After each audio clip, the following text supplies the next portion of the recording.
Some guys can select fine wines, olives, chilies, and cook a great meal. We call them celebrity chefs, and they're on TV. Many women do this every day as a matter of course, and they're not on TV. Some grow their own produce, make wine, grow their own olives in the desert, and we thought they should be on TV. Going green may make you feel good, but going organic takes a lifetime of commitment.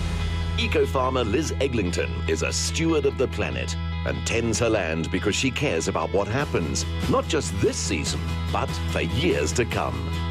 People think that organic is not using pesticides, but actually that's a small part of it. We mimic nature.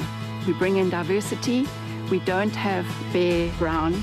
And we only use natural things, like compost. Compost is the backbone and the magic that makes an organic farm work.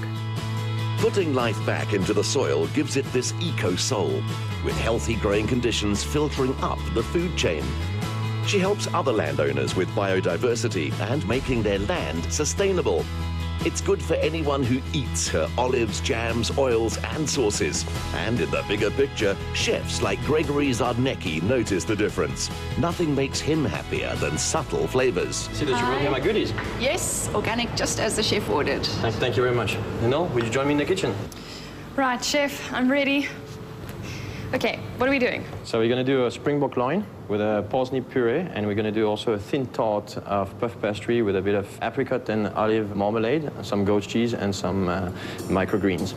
In his very successful career, Gregory has worked with a 3-star Michelin chef and now heads the restaurant at Waterkloof winery. If you work with an organic product, you get the benefit of a vegetable that's been grown in a healthy soil without any additives such as chemical pesticides. So you get the vegetable as its purest form. It's much easier for us to be able to do a dish when you have all the flavors directly there in the dish. You don't have to fake them, they're already there.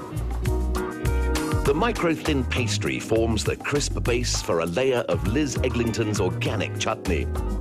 The chilled goat cheese medallions are topped with a delicate nest of greenery for texture, while the super lean herb-encrusted springbok loin forms the more substantial heart of the meal. So here it's just going to finish pan-frying it, and then it's going to go in the oven for about 10 minutes. Lyndall was going to use those 10 minutes to explore.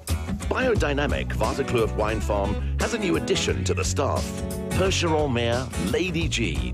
The steep rocky slopes make it impossible terrain for tractors, but it's what sturdy hooves are made for. This is our new tractor, and she does all the weed control on the farm. By using a horse, there's no excess fuel you're using. You're cutting down on costs, and obviously also a horse doesn't compact the soil so much as a tractor. And she's part of their sustainable farming initiative to build up the immune system of the plants. The idea of sustainable farming is to build up the immune system of the plant. Using compost that is full of bacteria and fungi, you put that out in the vineyards, you build up the microorganisms. It may look easy tilling and ploughing with a 1-horsepower engine, but as Lyndall discovered, working in the heat and dust tends to take the femininity out of the farmer. Much more her style is steering the conversation. If you could all sum up organic in one sentence, what would it be? I would say that I use nature as my teacher. I work with her and not against her. You can't better nature, but you can understand it and you can protect it. It's healthy, tasty, and most of all, eco-friendly. Organic has moved from niche to mainstream. Come and join us tomorrow at the Convention Centre in Cape Town for the Women's Show and Natural and Organic Products Exhibition, being held in proud partnership with SABC 3. See you there.